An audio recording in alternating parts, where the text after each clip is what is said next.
àwọn ọmọ ológun mẹ́jọ pàdánù ẹ̀mí wọn lánàá ẹ̀yin èèyàn níbi àkọlù ńlá kan táwọn ẹgbẹ́ afẹ̀míṣòfò Boko Haram tí wọ́n ṣe sí wọn ní Benisheki níjọba àbílẹ̀ Kega nípínlẹ̀ Borno lánàá òde yìí.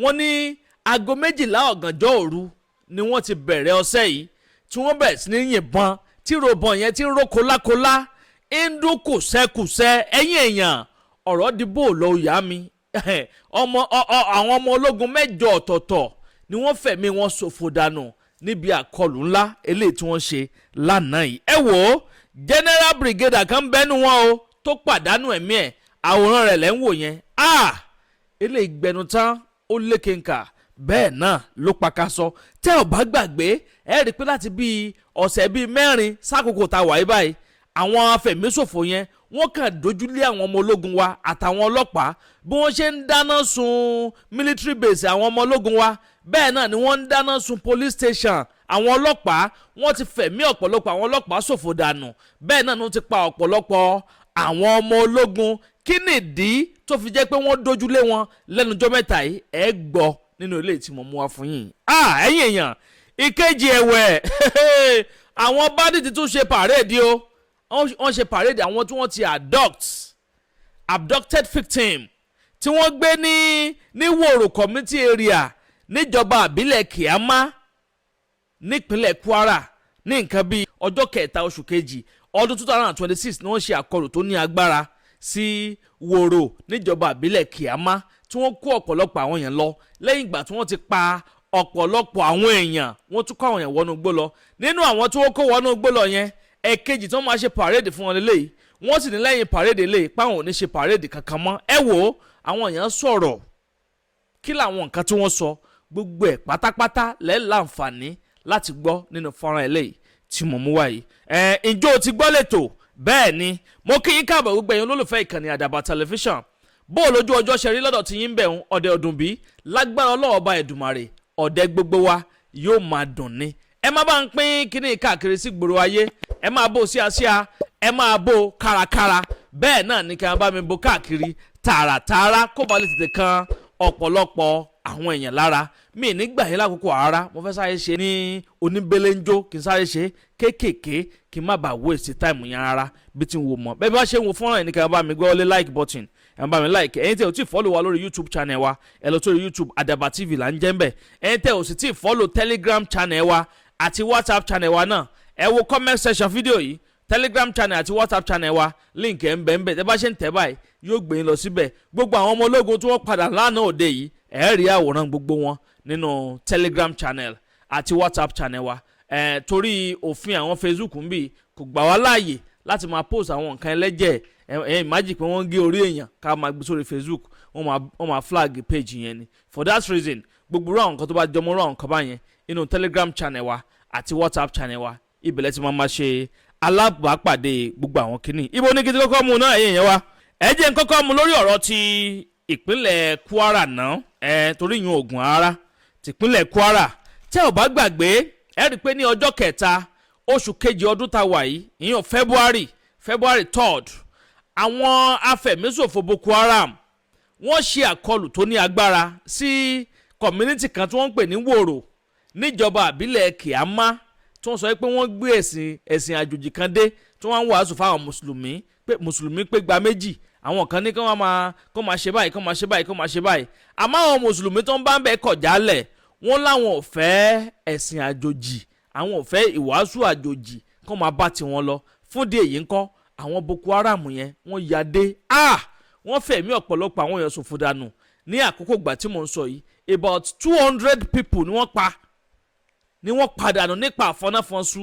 tí wọ́n ní káwọn èèyàn kúnlẹ̀ tí wọ́n bẹ̀rẹ̀ sí yìnbọn mọ́ wọn mo mọ̀ pọ̀pọ̀lọpọ̀ yín lẹ ṣe rántí mo kàn ń try láti flashback ni kẹ́bà lè rántí bí ìṣẹ̀lẹ̀ yẹn ṣe ṣẹlẹ̀ about 170 something victims làwọn bandits yẹn ni wọ́n abduct as at that time tí wọ́n kó wọnú igbó lọ wọ́n jáde ní nǹkan bí oṣù kan sáàkókò tá a wà yìí tí wọ́n parade wípé ìjọba ìpínlẹ̀ Kwara gómìnà Abdulrazak Abdulrahman pé gómìnà yẹn ń parọ́ ni o tó sọ pé àwọn ò kidnap ẹnìkankan wọ́n ní ẹ máa wo gbogbo àwọn táwọn abduct lélẹ̀ tẹ́ ń wò yìí o àmọ́ nísìn lánàá yìí wọ́n tún jáde wọ́n tún wá ṣe parade fún about 100 victims nínú àwọn tí wọ́n ti abduct tí ń bẹ lákàtà wọn lọ́wọ́lọ́wọ́. Àwọn èèyàn náà láǹfààní láti sọ̀rọ̀ wọ́n bẹ̀rẹ̀ sí ń rawọ́ ẹ̀bẹ̀ sí ìjọba ìpínlẹ̀ Kwara pé gómìnà Abdulrasaq Abdulrahman ẹ dákun dábọ̀ ẹ ṣàánú wa ẹ wá gbà wá kalẹ̀ lọ́wọ́ àwọn atiláwí. Wọ́n ní wọ́n ti ń kọ́ àwọn ní ẹ̀kọ́ mùsùlùmí o, wọ́n ti ń fi ẹ̀kọ́ mùsùlùmí kọ́ àwọn. Wọ́n ló ti tó wá sí lódò wọn fìyà jẹ àwọn o páwọn ń jẹun lóòrèkóòrè, àwọn mọmi wọn ò fìyà omi jẹ àwọn, bẹ́ẹ̀ náà ni wọn ò fìyà oúnjẹ jẹ àwọn. Wọ́n ní àmọ́ nínú àwọn táwọn wà ń bì báyìí ọ̀pọ̀lọpọ̀ àwọn èèyàn ni wọ́n ń ṣe àìsàn lónírúurú. Wọ́n láwọn kan ní blood cancer, ọ̀pọ̀lọpọ̀ àwọn àìsàn lóníṣiríṣi, bẹ́ẹ̀ ni wọ́n ní ọ̀pọ̀lọpọ̀ nù wọ́n ti lóyún. Bóyá àwọn bandit ló fún wọn lóyún ni o, bóyá wọ́n gbóyún débẹ̀ ni o, bóyá àwọn ọkọ àtìyàwó tó ń gbé tí ń bẹ láàrin wọn ni wọ́n fúnra wọn lóyún lákàtà àwọn bandit ni kò yé èèyàn. Àmọ́ wọ́n ní àwọn olóyún pọ̀ láàrin wọn pé ọ̀pọ̀lọpọ̀ àwọn tó ń ṣàìsàn láàrin wọn ò rí tọ́jú, wọn ò ní dókítà tí ń tọ́jú àwọn patient níbẹ̀ yẹn. Wọ́n láwọn tí ń kú lọ kíjọba ìpínlẹ̀ Kwara kó wá gbà wọ́n kalẹ̀ lọ́wọ́ àwọn atiláwí. Wọ́n inú àwọn tó sọ̀rọ̀ ọ̀pọ̀lọpọ̀ nù wọ́n ń bẹ tó yẹ pé èdè Yorùbá ni wọ́n ń sọ, bẹ́ẹ̀ sì làwọn Haúsá náà ń bẹ nù wọn, àwọn nǹkan ń sọ èdè Núpé. Àmọ́ gbogbo nǹkan tí ọ̀rọ̀ wọn dá lórí náà ni wípé kíjọba ìpínlẹ̀ Kwara kó wá gbà wọ́n kalẹ̀ ní àkàtà àwọn afẹ̀míṣòfò táwọn wà yìí o. Wọ́n ní bíbá yóò dẹrùn rárá o, bẹ́ẹ̀ sì ni kò sára rí. Wọ́n ní kí ìjọba kó wá gba àwọn kalẹ̀ o, kó wá dàbí ẹni pé mò ń ṣe àhesọ ọ̀rọ̀. Ẹ jẹ́ n ka díẹ̀ fún yín nínú àwọn gbólóhùn tí ń jábọ́ tí ń rébọ́ lẹ́nu àwọn tí mò ń sọ yìí. Ó ní, dear Muslim brothers and sisters, we are here today. We are those people picked from Woro in the Kiama local government area of Kwara on February 3rd. Now we are in April 8th. We are begging you, this is our last opportunity given to us. We have children and pregnant women among us. There are some with blood cancer among us. Ṣé ń gbọ́? Wọ́n ní ọ̀pọ̀lọpọ̀ àwọn èèyàn ń bẹ láàrin wọn tó yẹ pé wọ́n ní blood cancer. Only please, we are begging you. They teach us Islamic etiquette. What we don't know at home, we have known them. We did not know so many things, but they taught us. They are not beating us. In fact, they gave us food and water. Everything is available, but we are still begging you. Please, this is our last opportunity, she said. Ọ̀kan nínú àwọn people yẹn ló ń sọ̀rọ̀ yẹn. Another hostage stated, please, we beg the Kwara government to come to our rescue. This is the last opportunity they gave us to leave this place. So, we need your support, even though the terrorists do not maltreat us. Ṣé ń gbọ́? Wọ́n ní wọn máa ṣìṣe àwọn, wọn ṣàwọn sì bá sì bo, àmọ́ ibẹ̀ yẹn ò kì í ṣe lé. Ibẹ̀ yẹn ò kì í ṣe lé o, ó ti sú àwọn atiláwí. Ẹ̀yin èèyàn, ẹ bá ń pín kínní káàkiri lógúnlógún lọ́gbọ̀nlọ́gbọ̀n. Ẹ máa bó síasíá. Kí ni nǹkan tẹ́ ẹ rí sí ìgbésẹ̀ yìí? Kí ni nǹkan tẹ́ ẹ rí sí gbogbo gbólóhùn tí àwọn tí ń bẹ lákàtà àwọn báńdíìtì yìí? Kí ni nǹkan tẹ́ ẹ rí sí ọ̀rọ̀ yìí? Ẹ jẹ́ darapọ̀ ní abala àríwósí, kàn bá mi comment, kẹ́ máa like, kẹ́ sì máa bá mi pín káàkiri kó bàa lè kan ọ̀pọ̀lọpọ̀ àwọn èèyàn lára. Èkejì ẹ̀wẹ̀, ẹ̀yin èèyàn, àwọn ọmọ ológun wa nílò àdúrà wa o. Bẹ́ẹ̀ ni, wọ́n nílò ká máa gbàdúrà fún wọn níbi tọ́rọ̀ èdè dúró báyìí. Torí pé kí ni ìjà tí wọ́n ń jà yẹn, àwa ni wọ́n ń gbèjà o, àwa ni wọ́n ń jà fún o. Bẹ́ẹ̀ sì ni wọ́n fi ẹ̀mí ọ̀pọ̀lọpọ̀ wọ́n fi ń ṣòfò dànù. Gbogbo àwọn ọmọ ológun tẹ́ ń wò yìí, wọ́n níyàwó ńlé o, wọ́n ní ọmọ ńlé, àwọn náà ní kàrí àti tiwọn, wọ́n ní life táwọn náà fẹ́ build just like bí every other people ṣe ń build life ti tiwọn. Àmọ́ ó jẹ́ ohun tó ṣe ní láàánú tá a bá ń gbọ́ pé àwọn ọmọ ológun kan wọ́n kú, wọ́n pàdánù ẹ̀mí wọn sójú ogun níbi tó ti ń kojú àwọn terrorists nínú igbó. Tẹ́ bá wo àwọn ọmọ ológun yẹn dáadáa, àwọn eléyìí tí ń gbádùn nínú wọn làwọn tó wà lọ́fíìsì, àwọn tó jẹ́ ọ̀gá. Àwọn tí ń duwi náà, àwọn terrorists yẹn, wọn ò gbádùn ara o. Bẹ́ẹ̀ sì làwọn ìjọba orílẹ̀-èdè Nàìjíríà, wọn ò ṣe àwọn people yẹn dáadáa rárá. Wọn ò ṣe wọ́n dáadáa. Ọ̀gbẹ́ni ọmọ ológun kan jáde lórí Honest Bunch interview lẹ́nu ọjọ́ mẹ́ta yìí tó ń sọ wípé 109,000 naira ní sálárì tíjọba ń san fáwọn ọmọ ológun wa. Bẹ́ẹ̀ sì ló ní gbogbo uniform camo táwọn ọmọ ológun ń wọ̀ sọ́rùn yẹn, ó láwọn làwọn ń rà fún alára àwọn pé 55,000 naira ni. Ǹjẹ́ jẹ́ mọ̀ pé bọ̀bọ̀ yẹn ò parọ́ rárá. gbogbo nǹkan tó ń sọ pátápátá òtítọ́ àtòdodo ni. Bẹ́ẹ̀ sì làwọn ọmọ ológun kan ti jáde tó ti wá debunk gbogbo nǹkan tó gbẹ́ni yẹn ń sọ. Ó láwọn làwọn ń ra gbogbo bàtà táwọn ń wọ̀ sẹ́sẹ̀ fún lára wọn, gbogbo uniform àwọn pátápátá páwọn làwọn ń rà. Ọ̀kan nínú àwọn ọ̀gá sì ni wọ́n ń ta àwọn uniform yẹn fún wọn. Ẹ̀yin èèyàn, ẹ wo ibi tó lédè Nàìjíríà ibi tó dé dúró. Ẹ wo owó tó ń fún àwọn ológun tó ń lọ ń waste life wọn. Àná aláàná ìbáyìí ní 12 o'clock midnight wákàtí 7 gbáko làwọn bandits ní ọ̀fíìsì ọṣẹ́ nípínlẹ̀ Borno ní Kenishek níjọba àbílẹ̀ Kaga nípínlẹ̀ Borno. Àwọn atiláwí wọ́n yabo military base kan. Ẹ wò wọ́n ṣe ọṣẹ́, wọ́n ṣe àwọn èèyàn sì bá sì bo, wọ́n fi ẹ̀mí ọ̀pọ̀lọpọ̀ àwọn ọmọ ológun wa wọ́n fẹ̀mí wọn ṣòfò dànù. Wọ́n ní lójijì báyìí làwọn ọmọ ológun wa wà ní bẹ́ẹ̀sì wọn jẹ́jẹ́ táwọn pípọ̀ sì yàlù wọn pẹ̀lú àwọn orinṣẹ́ ńlá. Àwọn ohun ìjà ogun tó ní agbára ni wọ́n fi dojú kọ wọ́n lójijì. Àwọn ọmọ ológun wa náà bá wọn mú nǹkan lẹ̀, àmọ́ jẹun tó ṣe ńláàánú wípé àwọn ọmọ ológun 2 ọ̀tọ̀ọ̀tọ̀ ni wọ́n fi ẹ̀mí wọn ni wọ́n fi ṣòfò dànù. Military base 2 ọ̀tọ̀ọ̀tọ̀ làwọn bandits ti ṣọṣẹ́.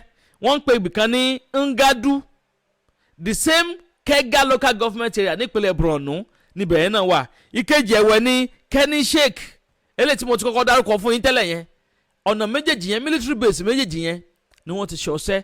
Wọ́n pa àwọn èèyàn 4 níbi Kenishek, wọ́n tún pa àwọn ọmọ ológun 4 míì. Kódà wọ́n ní ìmáàmù kan ń bẹ láàrin àwọn tí wọ́n padànù tí wọ́n fi ẹ̀mí wọn ṣòfò dànù. Nínú àwọn tí wọ́n pa, captain bẹ́ẹ̀nu wọn O.O. Bremia, brigadier kan ni wọ́n pa bàbá yẹn o, àwòrán ẹ̀ lẹ́wọ̀ yẹn.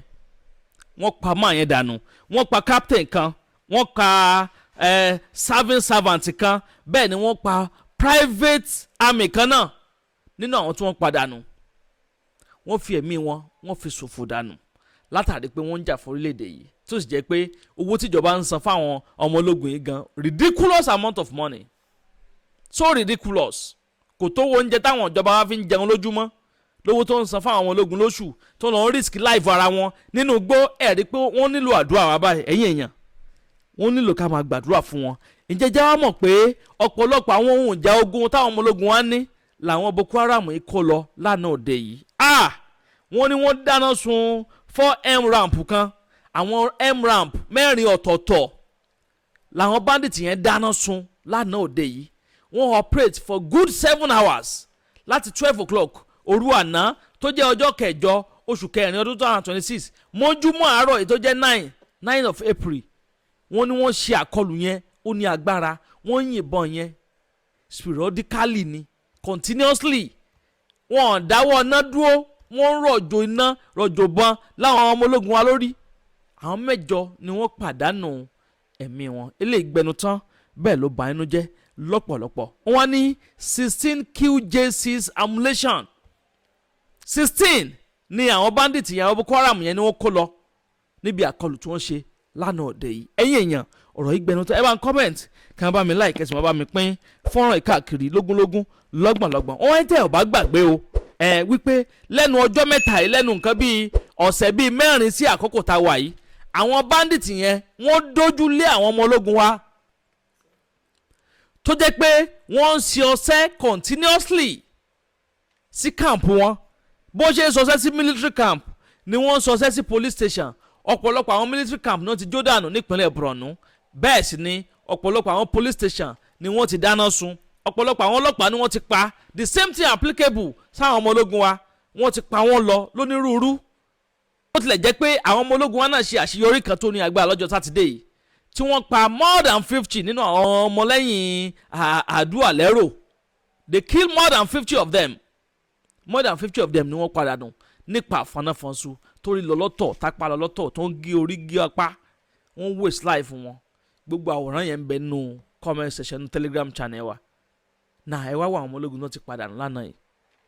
Ilé ìbànújẹ́ lọ́pọ̀lọpọ̀. Ẹ jẹ́ ká máa fi àdúrà wa ká máa fi ran àwọn ọmọ ológun wa lọ́wọ́. Ní ìrìjù báyìí lọ lórí ilé tí mo mú wá fún yín ní sáà yìí. Àwọn military base tí wọ́n ti ṣe àkọlù sí ní àti oṣù kẹta títí di àkókò tá a wà yìí, Baga, Buratia àti Ajilari, àwọn military base 3 ni wọ́n ti dáná sun o ẹ̀yin èèyàn.